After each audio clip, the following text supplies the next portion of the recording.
네, 반갑습니다. 네, 오늘 141페이지 할 차례입니다.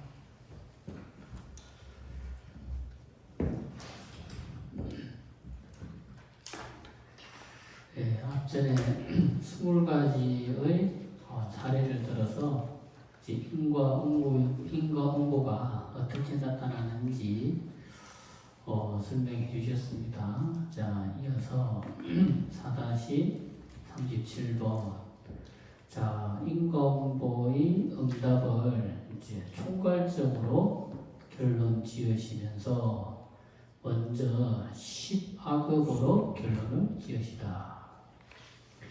자, 이와 같이 영부제 중생들이 신고의 3업으로 짓는 악습의 결과로 받게 되는 100,000가지의 인과응보를 이제 대강 말하였느니라. 자, 인과응보로서 받는 종류가 100,000가지다. 그러니까 인과응보로서 받게 되는 과보가 아주 다양하고 그죠? 아주 많다는 것을 100,000가지다라고 말했습니다. 자, 이와 같이 역부재 중생들의 업감의 차별에 따라, 업감이라고 하는 것은 내가 지은 행위에 대한 결과로서 받게 되는 과보, 그게 업감이죠. 업이라고 하는 것은 내가 짓는 행위이고, 감이라고 하는 것은 내가 지은 행위로서 받게 되는 과보, 그게 이제 감입니다. 그래서 업감의 차별에 따라서 지장보살님이 100,000가지의 방편으로 교화하고 있느니라.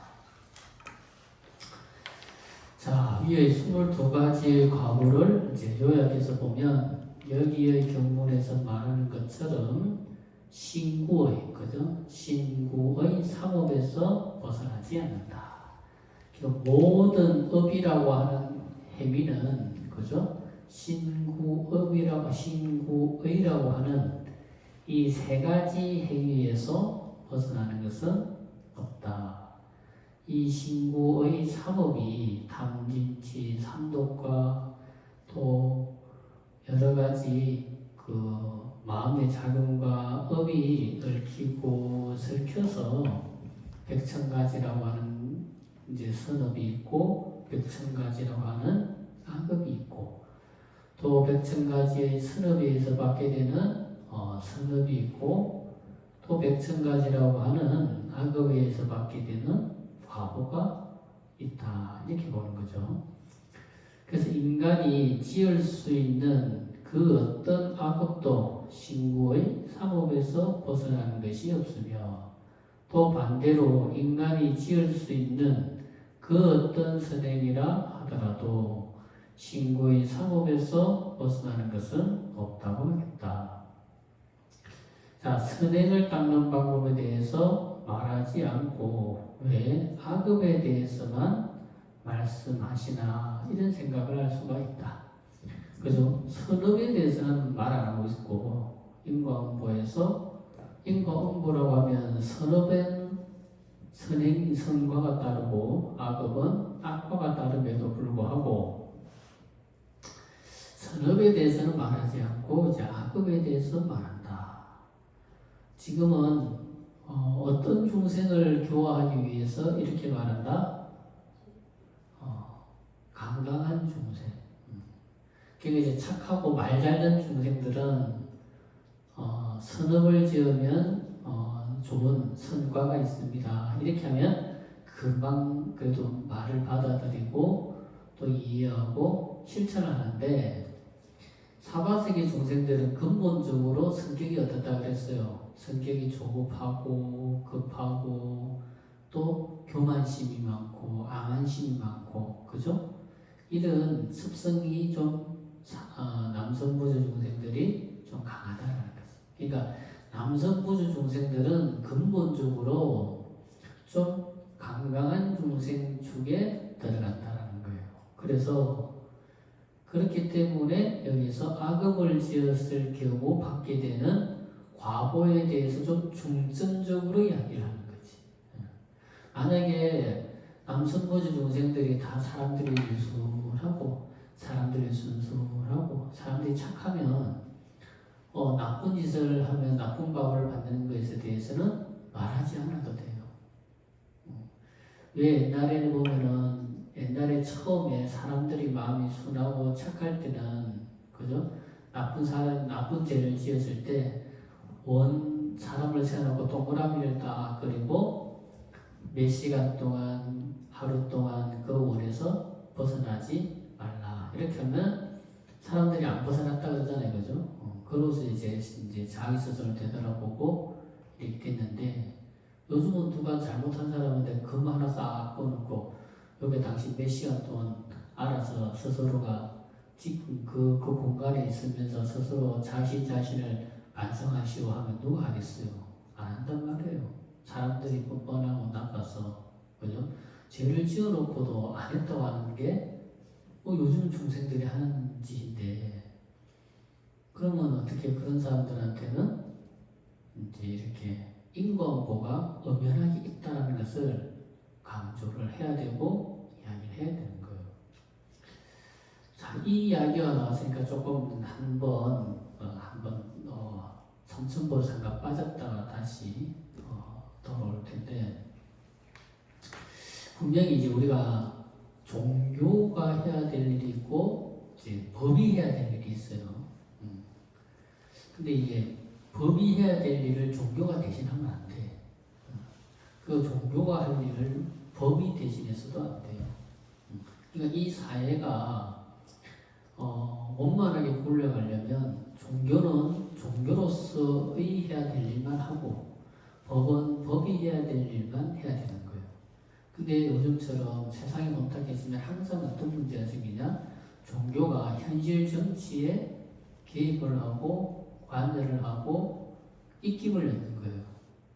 그러면 이제 세상이 속된 말로 빨리 부패가 되는 거지. 그러니까 이제 종교는 종교의 역할, 법은 법의 역할이 있는데 이제 여기서 말하고 싶은 그거예요. 이제 일부 종교인들이 이제 우리나라에 보면 이제 사형제가 있지만 사형제가 거의 유명무실한 국가가 됐잖아요, 그죠? 그러면 이제 사형을 하고 안 하고는 법이 해야 될 일이지. 종교에서 법이 해야 될 일을 해라 마라 해서는 안 된다라는 거지. 내 개인적인 생각인데 그래야지만이 사람들이 법을 무서워야 될 게 있고 종교를 믿으면 종교로서 마음을 닦아 나가야 될 것이 있다는 거지. 만약에 여기 우리 진앙경에서도 착한 사람들이 다 기본적으로 선업을 다 짓고 선업을 실천한다는 관점이면 굳이 이렇게 나쁜 짓을 하고 나쁜 값을 받는다는 이야기를 굳이 이렇게 계속할 필요도 없고 지옥이라는 것을 설명할 필요도 없는 거죠. 그렇지만 이제 중생들은 이제 악업을 짓는 중생들이 많고 고집이 센 중생들이 많으니까 이런 말씀을 하는 겁니다. 그렇듯이 법이 해야 될 일은 법이 하고 종교가 해야 될 일은 종교가 해야 된다. 그 말을 하고 싶은 겁니다. 그래서 나쁜 행위를 반대로 실천하면 그것이 선행이기 때문에 굳이 선행을 말하지 않는 것이고 또 하나는 서가모니 부처님께서 지장경 이외의 다른 경전에서 또 수없이 말씀을 하셨기 때문에 여기 지장경에서는 또 말씀을 아끼는 것이다라고 볼 수가 있겠다. 자, 4-38번 이제 보응을 밝히시다. 그러나 이런 중생들은 먼저 이와 같은 과보를 받고 난 뒤에는 지옥에 떨어져서 여러 급이 지나도록 벗어날 기약이 없느니라. 자, 지옥 세계에 떨어진 중생들은 지옥의 과보가 다 한다 하더라도 바로 사람으로 태어나거나 천상 세계에 태어나지는 못한다.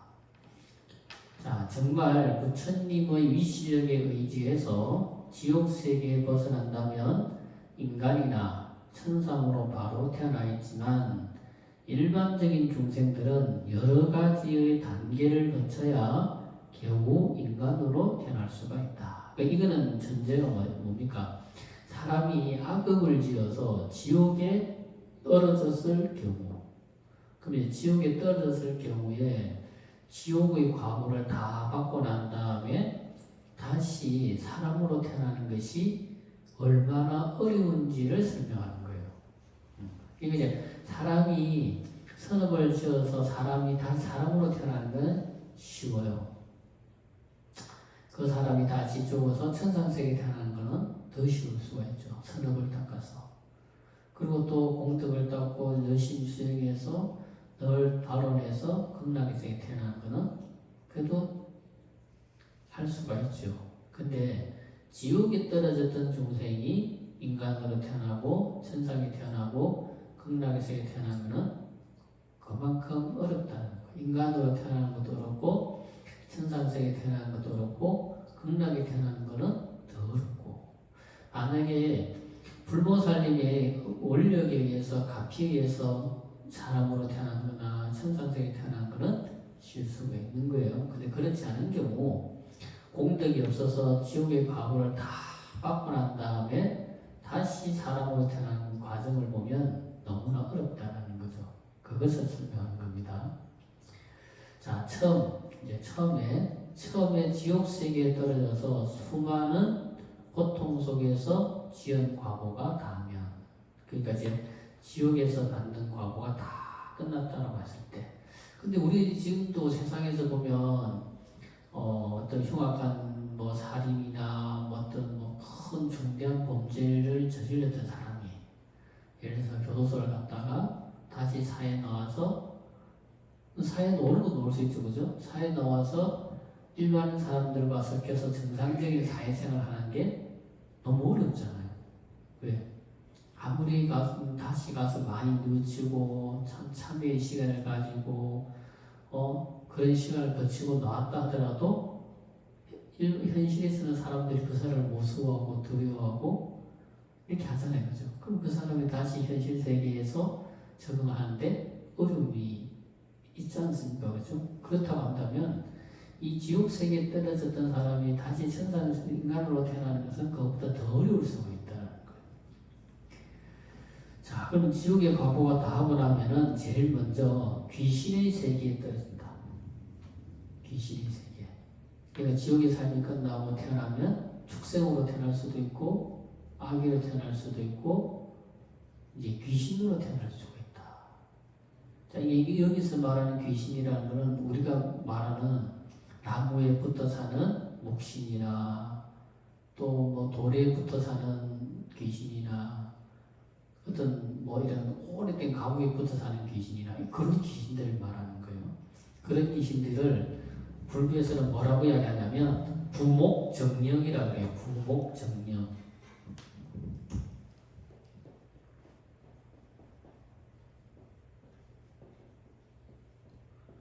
그러니까 이 부목정령이라는 게 이제 이건 나무를 말하는 거지만 나무에 붙어 사는 귀신만 있는 건 아니잖아요, 그죠? 뭐 돌에 붙어 사는 귀신도 있고 뭐 작은 나무에 붙어 사는 귀신도 있고, 하여튼 이거는 이제 어떤 대상에 의지해서 살아가는 귀신들, 그걸 이제 부목정령이다 이렇게 이야기를 하는데, 그런 부목정령의 시간을 거친다라는 거예요. 그래서 귀신의 세계에 떨어지는데 처음 지옥에 갈 때 한 행위의 습기가 남아 있어서, 그러니까 지옥에 갈 때 한 행위의 습기라고 하는 것은 지었던 행위의 습관 같은 걸 말하는 거죠. 그런 습기가 남아 있어서 그 업의 습기의 힘에 의해서 귀신으로 태어나서도 그 습관을 버리지 못한다. 그러니까 귀신도 뭡니까? 전생에 지었던 행위의 업력의 힘에 의지해서 귀신의 삶도 결정이 된다는 거예요. 대략 10가지의 부류로 설명할 수가 있다. 첫 번째, 전생에 다른 사람의 물건을 훔치고 또 빼앗고 하던 습관이 남아 있어서 이제 이게 그 다른 사람 물건을 훔치고 빼앗던 습관이 있어가지고 그 사람이 죽어서 지옥에 태어났다가 다시 지옥의 과거가 다 끝나고 난 다음에 귀신으로 태어날 때는 어떤 귀신으로 태어나냐면 아주 진귀한 물건에 붙어서 사는 괴기가 된다. 왜? 앞에서 이야기했잖아요. 어떤 물건을 훔치고 빼앗고 강탈하던 습관. 그게 있어가지고 지옥에 떨어졌다가 귀신으로 태어나면은 그 습관이 뭡니까? 우리가 뭐 훔치고 빼앗고 강도질 할 때 그 대상이 물건이라고 하는 것은 뭐 우리가 저 지나가는 개똥을 훔치려고 하진 않잖아요, 그죠?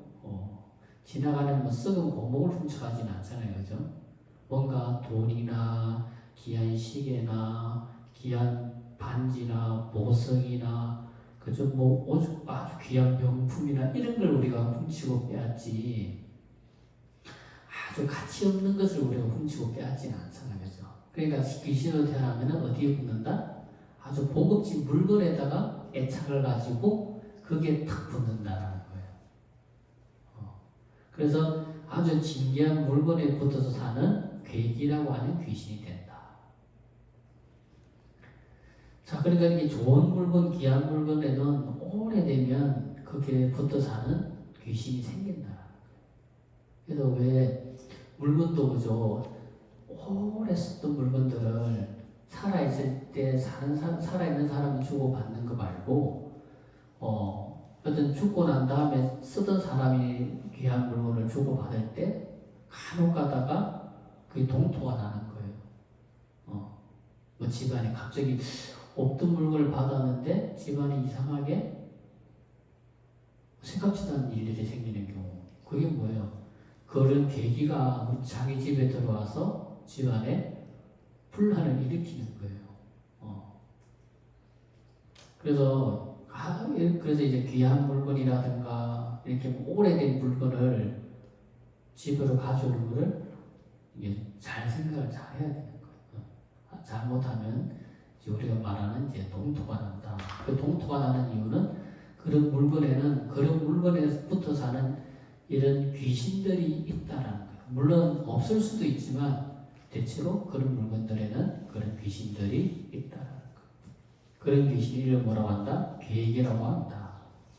자, 전생에 남자나 여자를 좋아하던 습관이 남아있어서 암수가 교접하는 것을 보면 미쳐서 거기에 붙어 사는 발기가 된다.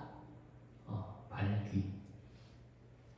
그리고 세 번째, 전생에 다른 사람에게 가문이슬로 사람을 현혹시키는 습관이 남아있어서 어디에 붙어 산다? 축생에 붙어서 사는 매기가 된다. 이런 사람들은 매기가 된다는 건 매기. 자, 전생에 화를 잘 내던 습관이 남아있어서 사람을 해치는 벌레에 붙어서 도끼가 된다. 그러니까 전생에 화를 잘 내고, 그죠? 성을 잘 내는 그런 습관이 있어서 항상 그런 습관으로 해서 죽어서 지옥에 태어났다가 지옥에서 벗어나면은 그런 귀신이 된다라는 거예요. 무슨 말씀인지 알겠죠? 그런 사람들은 이제 도끼가 된다. 그러니까 뭐 지네라든가 뭐 뱀이라든가 독사라든가 또 이렇게 독을 가지고 있는 벌레들 있잖아요, 그죠? 그런 벌레에 붙어서 사는 도끼가 된다는 거예요. 도끼. 그래서 전생에 간사하게 아첨하던 습관이 남아있어서 뭔가 지옥에 태어났다가 다시 귀신으로 태어나면 어떻게 된다? 기운이 쇠약한 사람에게 붙어서 사는 려기가 된다. 그래서 옛날에는 이 려기라고 하는 귀신이 병을 옮긴다고 봤어요. 옛날에는 려기라고 하는 귀신이. 그러니까 이제 그런 려기가 탁 붙는데 누구한테 붙는다? 이제 사람이 건강할 때는 안 붙는 거예요. 내가 건강하고 내가 기운이 셀 때, 내가 운이 셀 때, 이럴 때는 이런 귀신이 안 붙는 거예요. 근데 이제 내가 아프고 몸이 약하고 심약하고 병약하면 이런 귀신이 싹 붙는 거예요.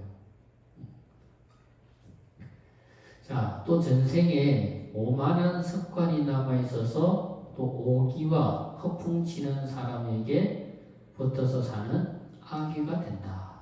자, 우리는 지옥, 악귀, 축생할 때 악귀가 항상 나오잖아요. 그죠? 악귀들은 어떤 사람들이 악귀가 된다? 이 오만한 습관이 남아있어서 오기, 허풍 이런 거 치는 사람들이 죽어서 지옥에 태어났다가 다시 지옥의 삶에서 벗어나면은 이런 악귀가 된다는 거예요. 자, 전생에 7번째입니다. 전생에 남몰래 다른 사람들을 음해하던 습관이 있어서 음흉한 기운에 붙어서 염기가 된다. 8번째, 전생에 자기 주장을 강하게 하던 습관이 남아있어서 해와 달의 전기에 붙어서 사는 망냥기가 된다. 이 망냥기는 이제 우리가 쉽게 말하면 도깨비를 말하는 거예요. 도깨비 귀신. 그런 망냥기가 된다. 전생에 자기 자신을 위해서 다른 사람, 남을 해치는 습관이 남아있어서 신명이나 주술에 붙어서 사는 사기가 된다. 이런 사람들은 전생에 자기 자신의 유익을 위해서 사람을 죽이고 해치고 해서 지옥에 떨어졌다가 다시 귀신으로 태어나면은 다른 사람의 신명이나 주술에 붙어서 심부름꾼 노릇을 하는 귀신이 된다는 거예요. 그러니까 이제 이것도 다 좋은 거죠, 그죠? 이제 그런 사람들이 죽어서 이제 사기가 된다. 전생에 시비송사를 좋아하던 습관이 남아있어서 사람들에게 붙어서 사는 이제 전송기가 된다. 이런 이제 전송기가 이제 사람한테 붙어 살면 이제 꿈에 좋은 일이 있을 것 같으면 좋은 일이 있을 것 같은 일을 이제 꿈으로 보여주고 나쁜 일이 있을 것 같으면 나쁜 일이 있는 것을 꿈으로 보여주고 하는 그런 귀신들, 그런 귀신이 된다는 거죠. 그러니까 이런 귀신들은 다 뭐예요? 자기 자신의 힘으로서 할 수 있는 것은 아무것도 없고 자기 자신이 자기 스스로 할 수 있는 게 아무것도 없는 거예요. 그러니까 다른 어떤 대상에 붙어서 살아가는 거예요. 다른 대상에 의지해서 살아가는 거예요.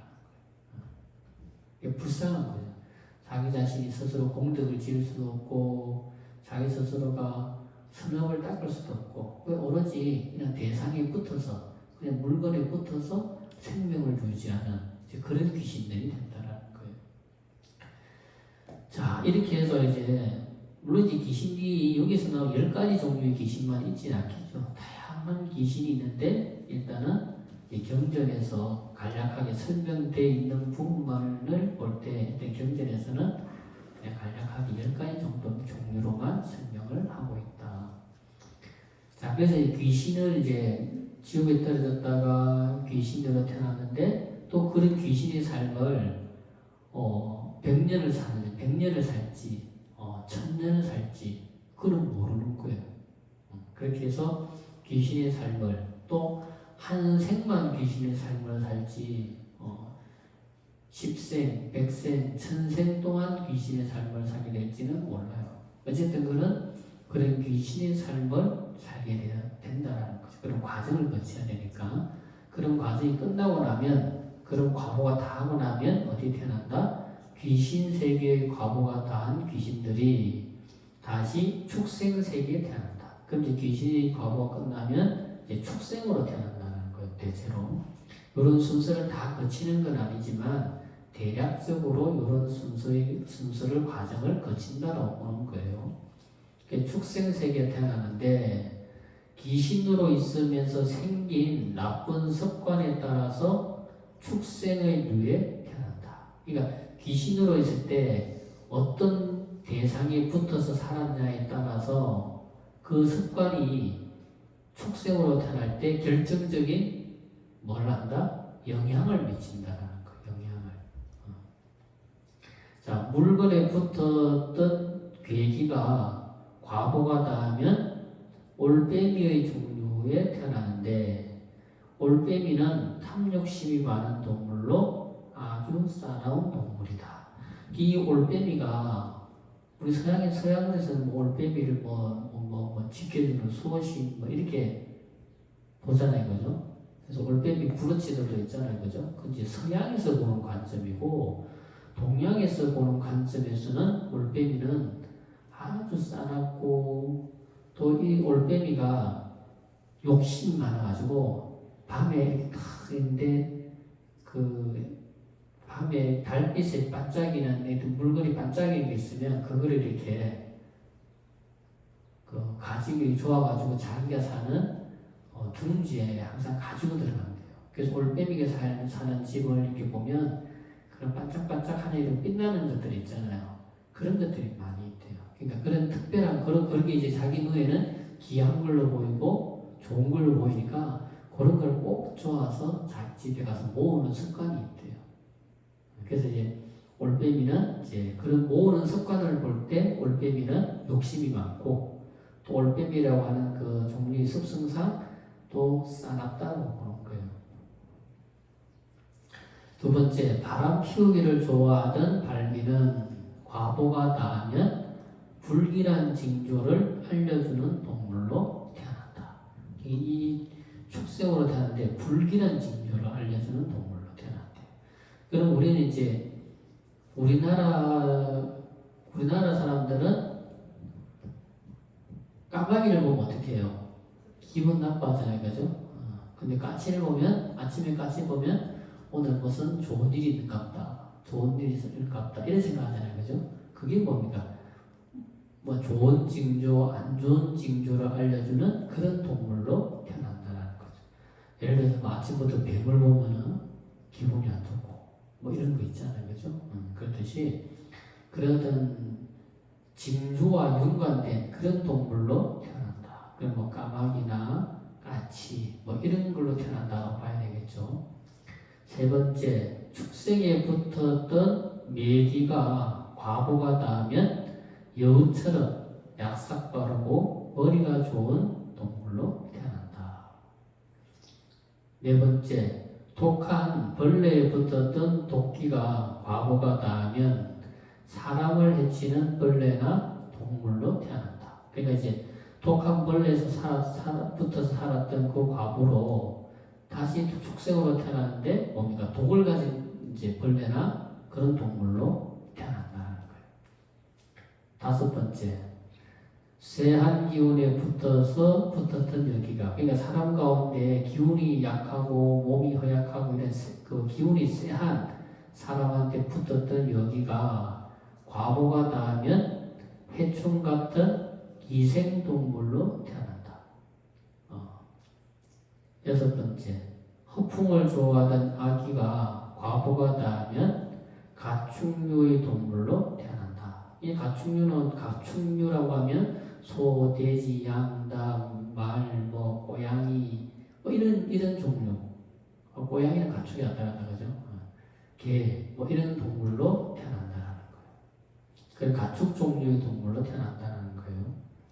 일곱 번째, 1월의 전기에 붙었던 이제 망냥기가 과보가 닿으면 이는 이제 좋은 소식을 알려주는 동물로 태어난다.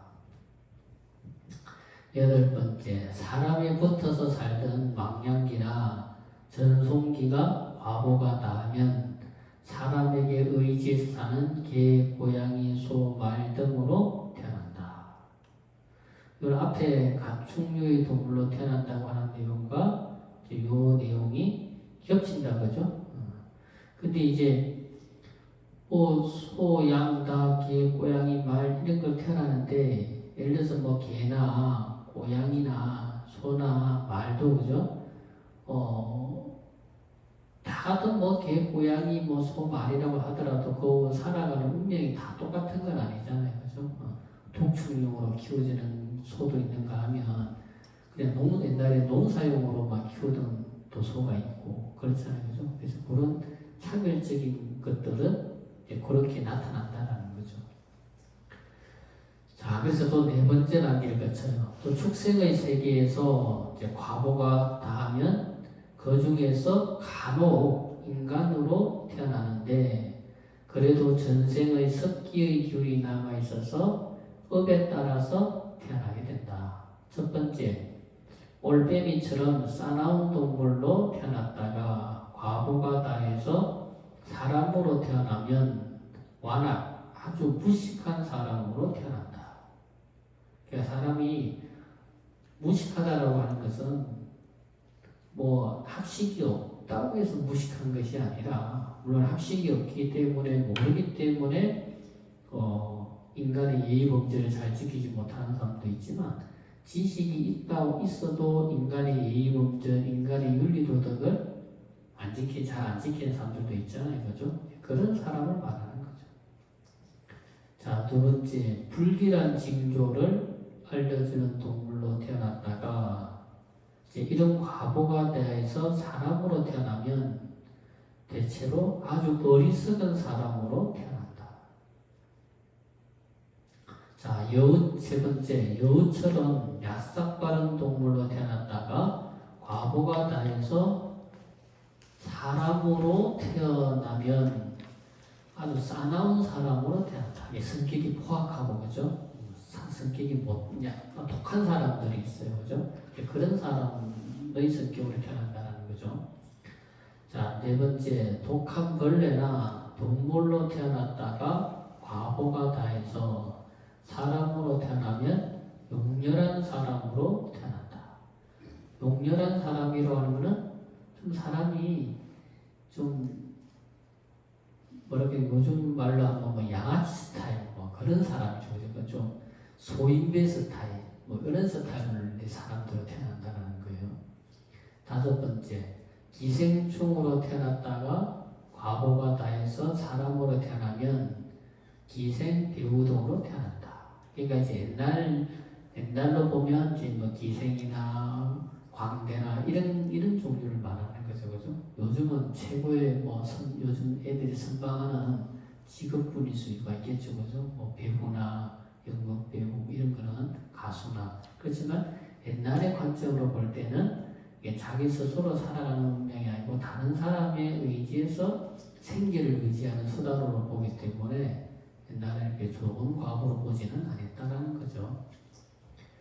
자, 가축류의 동물로 태어났다가 과보가 다해서 사람으로 태어나면 유약한 사람으로 태어난다. 유약한 사람, 심약이 약한 사람들, 그죠? 좀 우왕좌왕하고 또 사람이 심약해서 스스로 결정도 못하고 뭐 건강도 안 좋고 이런 사람들, 그런 유약한 사람으로 태어난다. 일곱 번째, 또 사람에게 복종하는 동물로 태어났다가 과보가 다해서 사람으로 태어나면 힘쓰는 일을 하는 사람으로 태어난다. 자, 이런 것들이 다 뭡니까? 전생에 닦아놓은 선근 공덕과 북덕과 지혜가 부족하기 때문에 이런 과보를 받게 된다라고 보는 거죠. 자, 여덟 번째, 사람에게 불임을 당하는 동물로 태어났다가 과보가 다해서 사람으로 태어나면 문서를 다루는 사람으로 태어난다. 자, 좋은 징조를 알려주는 동물로 태어났다가 과보가 다해서 사람으로 태어나면 사기꾼으로 태어난다. 자, 열 번째, 사람을 잘 따르는 종류의 동물로 태어났다가 과보가 다해서 사람으로 태어나면 달인으로 태어난다. 뭔가 하나의 종류를 잘하는 사람으로 태어난다는 거예요.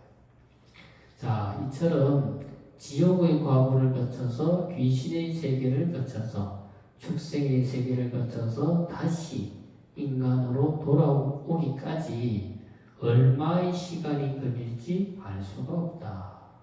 사람으로 태어났다는 것이 얼마나 큰 복인지 알고 살아있을 때 열심히 보시지게 그리고 연불공덕을 닦아야 할 것이다. 그러니까 이제 사람으로 태어났을 때가 가장 복 있는 삶을 사는 거예요. 사람으로 살다가 죽어서 그 다음 생이 어찌 될지는 아무도 모르는 거예요. 그러니까 물론 이제 내가 늘 성공 공덕을 닦고 내가 늘 기도하고 늘 내가 부처님 공부하고 내가 부처님이 가르침을 늘 실천하고 살면 그야 당연히 다음 생에 어떤 과보를 받을지는 훤하게 아는 거지만 그렇지 않고 살면서 그저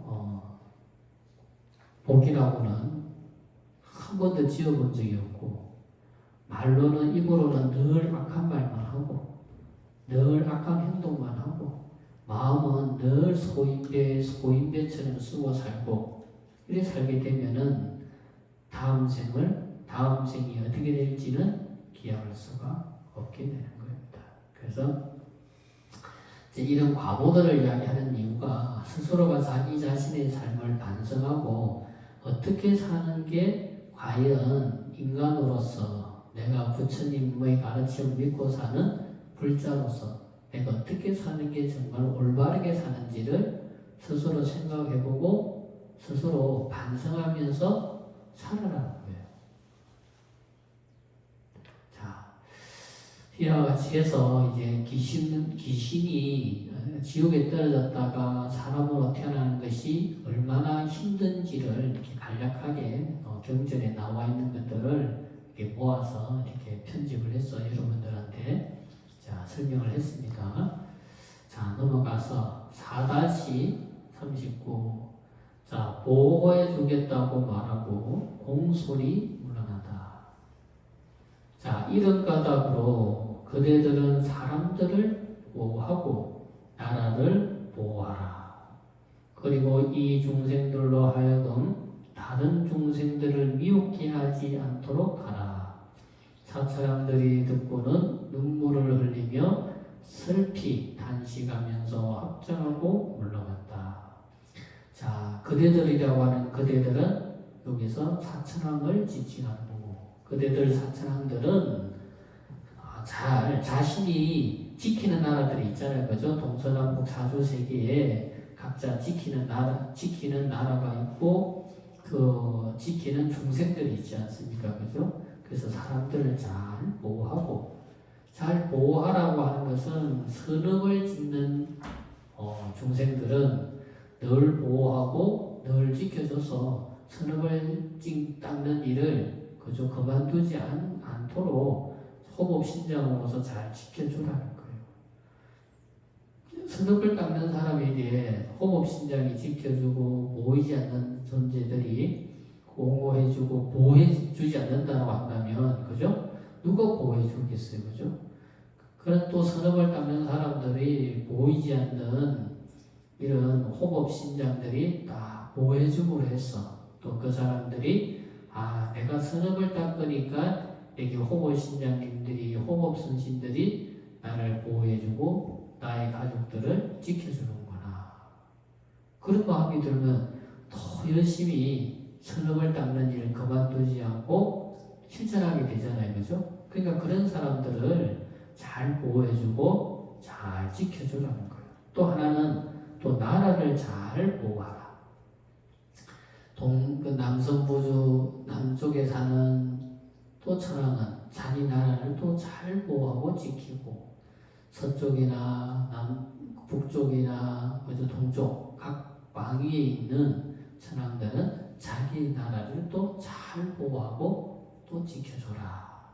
그래서 그런 중생들로 하여금 그죠? 미혹하지 않고 바른 길로 나아갈 수 있도록 호법선신으로서의 역할을 다 하라. 이렇게 부처님께서 명하신 겁니다. 자, 그래서 부처님께서 사천왕들에게 뭔가 신신당부의 말씀으로 중생들을 도와서 앞으로 설명한 22가지의 악업의 씨앗을 짓지 않도록 당부하시는 말씀이다. 이렇게 해서 부처님이 말씀을 하셔서 이제 네 번째 품이 끝났습니다. 이제 다섯 번째 지옥 명호품 제호. 지옥의 이름에 대해서 이제 설명을 해주시겠다. 이렇게 설명하고 있습니다. 자, 5-1번 이제 경의 품과 이름을 설명하다. 자, 간략하게 차례를 설명하자면 그냥 뭡니까? 세 번째 품, 네 번째 품, 다섯 번째 품이 이게 다 중생의 업연과 그 업연에 따르는 과보, 그죠? 그 업연에 따르는 과보의 세계 이렇게 지금 설명을 하거든요. 그러니까 왜 관중생 업연품, 연보중생 업관품, 지옥명호품 이렇게 순서대로 나오게 되는지를 설명하는 거예요. 그럼 이 차례를 한번 설명을 한다면은 자 한번 볼게요. 관중생 업연품 제3은 중생들의 미혹에 대해서 설명을 했고, 중생들이 어리석고 또 악한 행위를 했을 때 그 중생들의 어리석음에 대해 설명을 했고, 연보중생 업강품에서는 업강품 제4에서는 중생들의 과보에 대해서 설명하였고, 현재 지옥명호품 제5에서는 바로 괴로움에 대해서 설명한다. 자, 지옥이라는 말은 범어로 미려야라 하고 바른 음은 나락가라 한다. 나락가. 지옥을 뭐란다? 나락가. 자, 우리말에 나락으로 떨어진다는 말이 있는데 이 나락가가 그와 같은 뜻이다. 지하 2만 유순 아래에 정주와 변주가 있는데, 자, 거기의 업보로 받는 괴로움의 경중의 차별이 존재한다. 자, 저 세계에서 말하는 영우와 같은 까닭에 지옥이라 한다. 우리가 살고 우리가 교도소를 뭐라 그럽니까? 영의 교도소에 들어가 있으면 뭐라 그럽니까? 영의 몸이 되어서 이런 말 하잖아요, 그죠? 그런 말 들어보셨어요? 영의 몸이 되었다. 그 뭡니까? 교도소에 갇힌 몸이 되었다. 이런 말이 있거든요. 그러니까 우리말로 하면 교도소가 되는 거고, 저쪽 세계 말로 하면 뭡니까? 지옥이 되는 거고, 그걸 이제 다른 말로 하면 이려라라고 하기도 하고, 나락가다, 나락가라고도 한다는 거죠. 근데 그 말을 줄여서 우리는 나락으로 떨어진다. 이런 말을 쓰는 거죠. 그 나락이라고 할 때 그 나락이 뭐냐? 지옥에 떨어지는 것과 같은 괴로움에 떨어진다는 표현으로 나락에 떨어진다. 이렇게 표현, 우리 그런 말이 있잖아요. 나락으로 떨어진다는 말이 쓴다라는 거죠. 그래서 앞에서 도리천궁품 제1에서부터 바라문녀와 무독의 대화에서 대처리산 서쪽으로 세 개의 대해가 있고, 그죠? 대처리산이 있는데 그 대처리산으로 볼 때 서쪽으로 세 개의 큰 바다가 있고, 그 세 개의 대 속에 지옥이 존재한다라고 말하고 있다. 그죠? 앞에서 그 경전에서 그래 말했죠. 그런데 지금은 보현보살님이 지옥의 이름에 대해서 부처님께 여쭙는데 진실로 깊은 뜻이 있다고 하겠다. 그러니까 지금 여기서 이제 앞으로 이제 보현보살님이 등장을 해서 이와 같은 질문을 하는데, 근데 그런 이제 보현보살님이 등장을 해서 질문하는 것이 나름의 큰 깊은 뜻이 있다는 거예요. 자, 견고한 지옥은 아두고 제재하고 핍박하는 괴로움이 있는데도 어리석은 자들은 벗어날 생각을 못하고 오히려 노리면서 즐거움을 삼는다. 자, 보현보살님이 등장하는 이유, 그 이유는 뒤에서 설명을 하고 있는지 모르겠는데, 잠깐 여기서 설명을 한다면, 이제 보현보살님은 무엇을 상징합니까? 보현보살님은 행을 상징하잖아요, 그죠?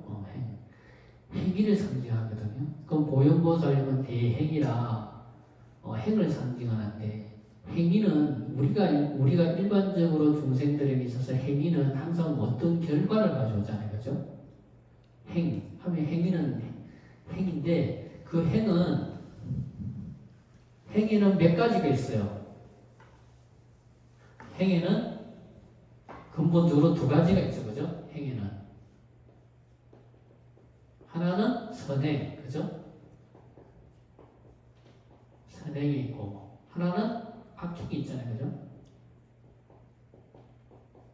그럼 이제 이게 우리가 선행이다, 악행이다라고 나눌 때 그 선행과 악행의 기준이 뭐냐? 그게 도덕이에요, 도덕. 도덕적인 행위.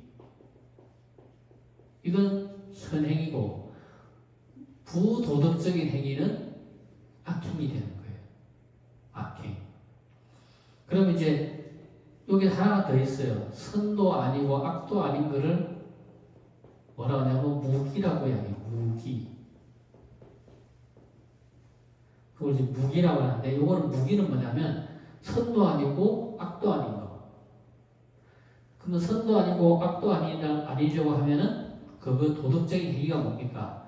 그 도덕적인 행위가 도덕적인 행위도 아니고 부도덕적인 행위도 아닌 상태면 그것을 무기라고 그래요. 그 무기는 선도 아니고 악도 아닌 거예요. 우리도 말하는 가운데 말을 두리뭉실하게 이게 부도덕적이지도 않고 그렇다고 도덕적이 딱 맞지도 않고 뭔가 두리뭉실한 그런 말도 있잖아요. 그런 말들 있잖아요. 그런 건 뭐예요? 그런 무기에 해당되는 거예요. 무기에. 그것도 행위도 마찬가지예요. 행위도 보면 이게 도덕적으로도 잘하는 행위라고도 보기도 어렵고 부도덕적인 행위라고도 보기 어려운 경우, 그런 경우에 어떤 행동도 있거든요. 행위들이. 그런 것들도 이제 무기다 이렇게 봐요. 오래될 때까지 우리는 행하면 기본적으로 선행과 악행을 나누잖아요. 그죠? 그러면 선행은 좋은 과보가 받게 되는 거고, 악행을 했을 때 악행의 과보를 받게 되는 거죠. 그래서 도연보살님이 등장함으로 해서 상징하는 바가 뭡니까? 여기서 행위는, 모든 행위에는 어떤 형태로든지의 뭘 가져온다? 과보를 가져온다. 그거를 고연보살님이라고 하는 분이 탁 등장함으로 해서 그런 상징적인 의미를 우리들에게 보여주고 있는 거예요. 그죠? 과지옥이라고 하는 것은 악행으로서 받는 최고의 대명사잖아. 그죠? 그러니까 이제 고연보살님과 같은 우리가 대행을 실천하면 우리는 뭡니까? 선의 과보를 받게 되는 거고, 우리가 불보살님과 같은 사람이 될 수가 있는데, 고연보살님과 같은 대행을 우리가 실천하지 못하고 소인배 같은 소행을 실천하면 우리의 삶은, 우리 다음의 삶은 뭡니까? 지옥에 태어나는 삶을 살게 된다는 그런 상징성을 보여주는 거예요. 그래서 지옥의 삶을 버리고 지옥에 태어나지 않고, 그죠? 우리가 불도 수행을 하고 대도의 삶을 살려면 어떻게 된다? 고연보살님과 같은 대행을 실천하면 된다라고 하는 것을 상징적으로 이렇게 보여주는 거예요. 그냥 보면 그냥 고연보살님이 등장해서 부처님께 그냥 이런 질문하고 저런 질문하는 것 같다라고 되겠지만, 뭔가 그 보살님이 가지고 있는 이름과 상징성을 가지고 내용을 연결해 보면 그런 깊은 의미가 담겨 있다 이렇게 알 수가 있는 겁니다. 그래서 한 10분 쉬었다가 다시 이어서 공부하도록 하겠습니다.